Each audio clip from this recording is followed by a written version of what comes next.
Good evening everyone. আজকে share করব বিকেলের দিনের একটি ব্লগ। তো আমি চলে গেছিলাম বাজার কলকাতায়, কিছু কেনাকাটা করার ছিল আমার, সেই জন্য।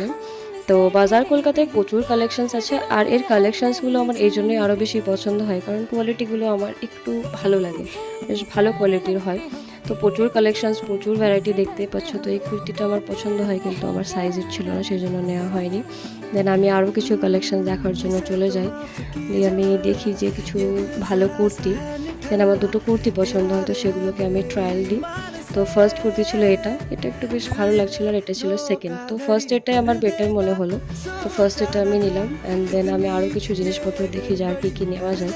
তো আমার চোখে পড়ে এই ক্লাচারগুলো, এখানে ক্লাচার স্ক্রাঞ্চি সবই ছিল। তো ক্লাচার আমার খুবই পছন্দের জিনিস, তো ক্লাচার নিয়ে নিলাম। দেন আমি আরও কিছু জিনিসপত্র দেখতে দেখতে এই টি শার্টটা আমার খুব পছন্দ হয়, এমব্রয়ডারি করা। তো দ্যাটস ফর টুডে, টাটা।